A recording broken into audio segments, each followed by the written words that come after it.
La plateforme pour l'engagement citoyen de Côte d'Ivoire, PECSI, se prononce sur l'actualité sociopolitique. Ce vendredi 27 septembre 2024, au siège de la plateforme pour l'engagement citoyen de Côte d'Ivoire, à Cocody Abata, s'est tenue une conférence de presse. Conférence au cours de laquelle le président du conseil d'administration, Ebrin Yao, s'est prononcé sur la situation sociale difficile que vive la population ivoirienne avec la cherté de la vie, le déguerpissement inhumain des populations ivoiriennes par le gouvernement dans le district d'Abidjan et à l'intérieur du pays, dans le cas de Bonon. Le prix d'achat du cacao Boschan fixé au prix de 1500 francs CFA. Nous pouvons dire, sans nous tromper, que la situation que vivent nos populations ivoiriennes est très difficile, car l'Ivoirien lambda n'arrive même plus à avoir 2 repas quotidiens en Côte d'Ivoire.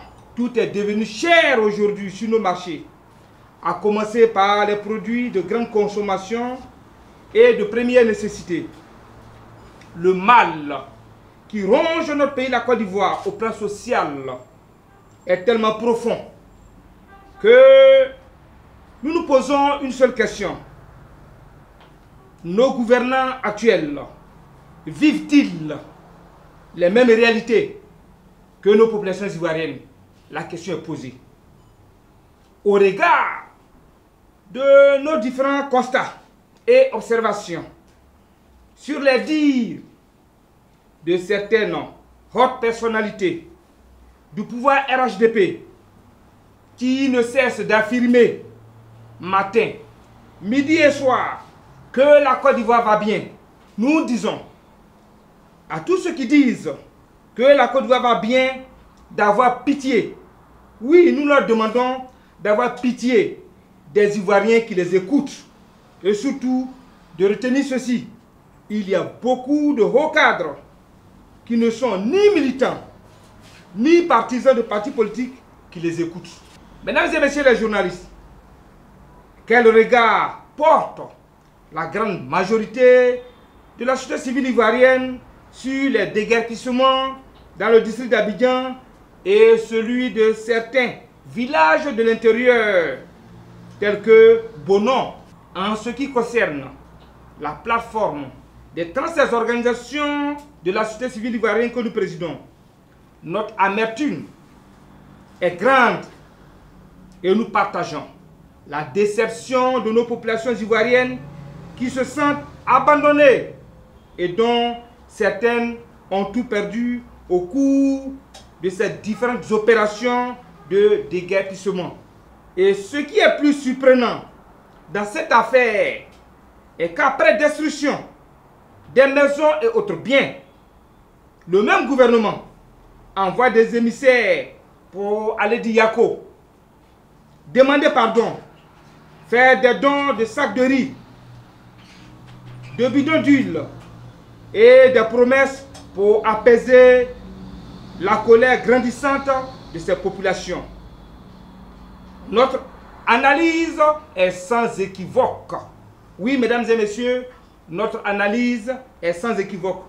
La méthode utilisée par le gouvernement ivoirien est le médecin après la mort, juste pour augmenter la souffrance quotidienne de nos populations ivoiriennes. Aussi, nous rappelons que l'une de nos missions au sein de la société civile ivoirienne est de mettre un accent particulier sur le social. Les droits humains, les libertés individuelles et collectives, de faire des critiques, des observations et des propositions constructives sur la gestion gouvernementale pour contribuer à la préservation de la cohésion sociale et de cette dernière rare qu'est la paix. Le développement tant soutenu par certains hauts cadres du parti au pouvoir, à savoir le RHDP, doit-il être plus important que la vie humaine? La question est posée. Aussi, avons-nous suivi à travers les réseaux sociaux et la presse écrite les expulsions des populations ces derniers jours dans plusieurs villages de Bonon par les forces de l'ordre, et nous sommes indignés par la violence et la manière utilisée. il découle de nos constats que les droits élémentaires dont bénéficient nos populations ivoiriennes conformément à notre loi fondamentale, c'est-à-dire notre constitution ivoirienne, n'ont pas été respectés. Ces villages comptent des milliers d'habitants, de nombreuses écoles primaires publiques dans lesquelles on enregistre des enseignants fonctionnaires qui sont affectés par l'État ivoirien. Nous rappelons que tous les établissements scolaires qui ont été construits dans ces localités ont été autorisés par l'État de Côte d'Ivoire. Et certaines de ces écoles sont des centres d'examen et des lieux de vote au cours des échéances électorales. Pourquoi une telle souffrance à nos parents en cette rentrée scolaire et à moins de 13 mois des échéances présidentielles d'octobre 2025? Et ce qui est plus surprenant dans cette affaire est que non seulement nous sommes dans une période de rentrée scolaire, mais aussi une période très sensible où doit démarrer l'opération de la révision électorale qui consistera à enrôler et à inscrire les nouveaux majeurs et tous les Ivoiriens en âge de voter, dont les noms ne figurent pas sur la liste électorale. Mesdames et messieurs les journalistes, nous nous posons la question: quel objectif vise le gouvernement ivoirien à travers cette opération? La plateforme des 37 organisations de la société civile ivoirienne que nous présidons dénonce avec la dernière énergie toutes ces opérations et interpelle la communauté nationale et internationale. Nous constatons avec beaucoup de regrets que les députés de la nation n'ont pas manifesté assez de solidarité à l'endroit des populations qui vivent dans les différentes zones depuis le début de ces opérations de déguerpissement. Et notre surprise fut grande lorsque nous avons vu le lundi 23 septembre 2024 au camp de Niornigué, Ouango, où sont réfugiés nos frères et sœurs des pays voisins tels que le Burkina Faso, le Mali, le Niger, etc. Le groupe parlementaire RHDP a manifesté leur soutien en offrant plusieurs tonnes de riz, de l'huile, ainsi que des non-vivres.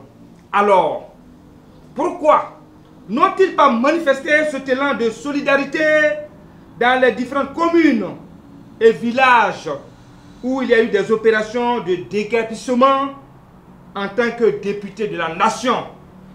La question reste posée à ces députés de la nation. Quant au prix du cacao, bon champ qui a été fixé à 1500 francs par le gouvernement ivoirien, nous regrettons que le kilogramme qui se paie entre 5 000 et 6 000 francs à l'international ne puisse pas être bénéfique à nos parents planteurs pour bénéficier des fruits de leur dur labeur. Nous aurions voulu que l'État de Côte d'Ivoire se soucie de tous les sacrifices de nos parents planteurs qui ne comptent que sur la vente de ces deux produits, à savoir le café et le cacao, pour assurer la scolarité de leurs enfants et faire face à toutes les charges familiales. En achetant le kilogramme du cacao à ce prix de 1500 francs CFA, nos parents planteurs ne bénéficient pas du tout du fruit de leurs efforts. Et cela doit interpeller nos gouvernants. Et surtout, le président de la République, son Excellence Alassane Ouattara, qui avait pris beaucoup d'engagements dans l'optique d'améliorer les conditions de vie de nos populations et alléger leurs souffrances.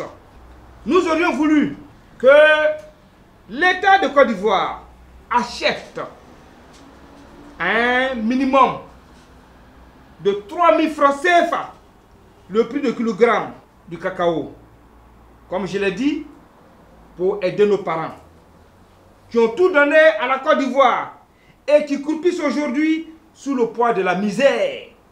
Et pendant ce temps, des individus pillent des milliards dans la caisse de la filière café-cacao. Le président du conseil d'administration de la plateforme pour l'engagement citoyen de Côte d'Ivoire, Ebrin Yao, a également donné la position de son organisation sur le nouveau projet de loi sur l'organisation de la société civile, OCS, le processus électoral et son analyse sur les propositions issues de l'atelier des groupements politiques de l'opposition ivoirienne qui s'est tenu le samedi 21 septembre 2024 à Beaunois pour des élections apaisées en 2025. L'ordonnance numéro 2024-368 du 12 juin 2024 relative à l'organisation de la société civile.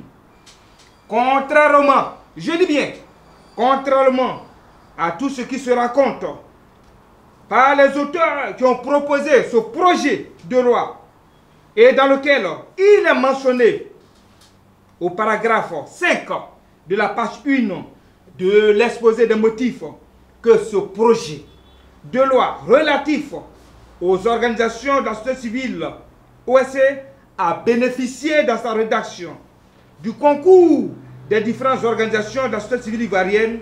Eh bien, mesdames et messieurs, il n'en est rien, car c'est à travers la presse et les réseaux sociaux que nous avons appris l'existence d'un tel projet de loi qui concerne l'avenir des OSC en Côte d'Ivoire. Je voudrais vous faire savoir que personne ne peut nous dire exactement sur quelle base le ministère de l'Intérieur et de la Sécurité, qui est la tutelle des OSC, procède à la sélection des OSC à chaque fois qu'il y a des dossiers de haute importance qui concernent leur avenir. Nous rappelons ici que nous sommes à jour de tous nos rapports d'activité qui sont déposés dans le dit ministère. Et par ailleurs, la plateforme des 36 organisations de la société civile ivoirienne que nous présidons est la seule à être impliquée au plus haut niveau du processus électoral en Côte d'Ivoire. Et notre dernière mission, qui date du 02 septembre 2023, en tant qu'observateur indépendant, accrédité par la Commission électorale indépendante CEI, où nous avons déployé 715 observateurs, en témoignent. Alors pourquoi exclure une organisation aussi importante que la nôtre dans les prises de décision qui concernent l'avenir des OSC en Côte d'Ivoire? La question reste posée au ministère de l'Intérieur et à la Sécurité. Mesdames et messieurs, ne soyez pas surpris de ce que je vous dis. Nous avons des preuves palpables. Lorsque la 5e phase du dialogue politique devait se tenir dans le mois de décembre 2021, nous n'avons reçu aucune invitation de la part du ministère de l'Intérieur et de la Sécurité, qui était le chef d'œuvre et qui pilotait la dite cérémonie. C'est à travers encore les réseaux sociaux et la presse que nous avons eu l'information. Et pourtant, je dis bien, et pourtant, notre organisation avait eu l'assurance des services du président de la République, son Excellence Alassane Ouattara, à travers sa correspondance qui nous a été adressée en date du 06 juillet 2020, dans laquelle le président de la République nous rassurait désormais de la prise en compte de notre organisation auprès de la primature et dans toutes les décisions qui concernent la vie de notre nation. Cet état de fait nous amène à conclure que le ministère de l'Intérieur a ses propres organisations de la société civile qui sont choisies d'office pour les accompagner dans leurs différents projets, car ces différentes organisations choisies sont sous leurs ordres et ne font que appliquer ce qu'ils leur demandent. Mesdames et messieurs, au regard de toutes les faiblesses constatées dans le nouveau projet de loi relatif aux organisations de la société civile OSC, qui, de notre point de vue, porte une atteinte grave à la liberté d'expression, de mouvement et d'opinion dont elle bénéficie conformément à la Constitution ivoirienne. Rejetons avec la dernière énergie ce nouveau projet de loi et demandons au gouvernement ivoirien d'associer désormais les OSC dans toutes les initiatives qui concernent leur propre avenir et leur existence. Pour des élections apaisées en 2025, dont un accent particulier sera mis sur la révision de la liste électorale. Sur ce point, mesdames et messieurs, notre position reste toujours la même, car nous avons eu la chance d'être accrédités comme observateurs indépendants par la Commission électorale indépendante CEI au cours des 2 dernières élections qui se sont tenues en Côte d'Ivoire, à savoir les élections partielles, sénatoriales et législatives du 03 septembre 2022 et les élections couplées régionales et communales du 02 septembre 2023.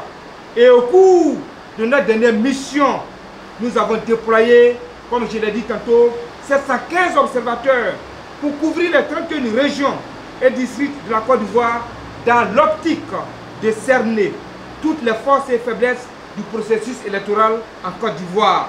Ces 2 missions de haute portée nous ont permis de déceler des failles significatives dans le processus électoral en Côte d'Ivoire. Nous rappelons aussi, à toute fin utile, que depuis l'indépendance de la Côte d'Ivoire le 7 août 1960, c'est la première fois, nous disons bien, c'est la première fois que la société civile ivoirienne, à travers la plateforme que nous présidons, a été impliquée à un tel niveau de responsabilité dans le processus électoral en déployant autant d'observateurs avec nos propres moyens, sans aucun soutien du gouvernement, ni des partis politiques, ni de la Commission électorale indépendante CEI. Nous le disons haut et fort que cette Commission électorale indépendante CEI actuelle, dirigée par M.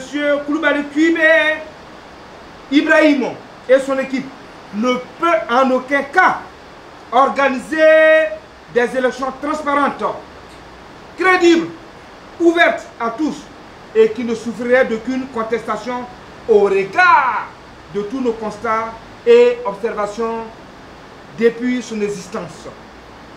Comment pouvez-vous comprendre l'incapacité de la CEI à se conformer à l'article 6, alinéa 3 du Code électoral de la Côte d'Ivoire, lui faisant obligation de réviser annuellement le fichier électoral afin de tenir compte des mutations intervenues dans le code électoral?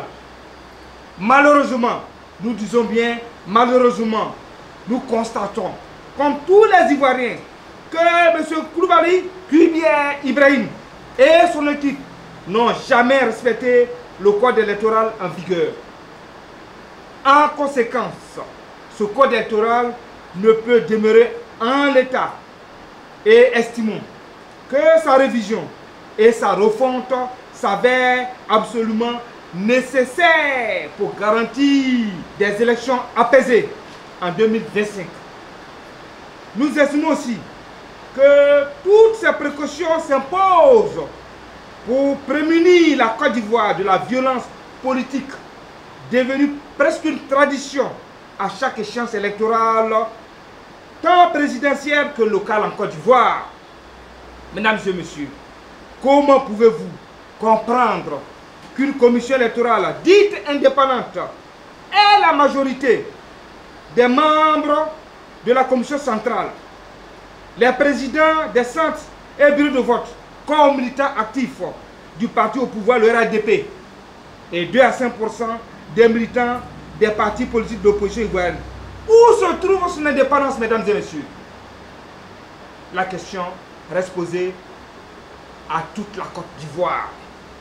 Nous interpellons vivement la communauté nationale et internationale, ainsi que les institutions qui financent en grande partie les élections en Côte d'Ivoire, sur les risques que court la Côte d'Ivoire et plus particulièrement la violence qui subviendrait si la commission électorale actuelle reste en l'état.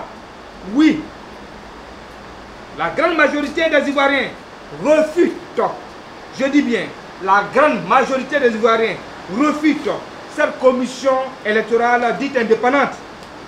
Et malheureusement, le parti au pouvoir, le RATP, veut à tout prix l'imposer au peuple souverain de Côte d'Ivoire. Mesdames et messieurs, nous avons suivi avec beaucoup d'intérêt les résolutions et propositions des groupements de partis politiques ivoiriens au cours de leur atelier qui s'est tenu le samedi 21 septembre 2024 à Bonois, au nom des 37 organisations, associations, ONG et mouvements de la société civile ivoirienne que nous présidons.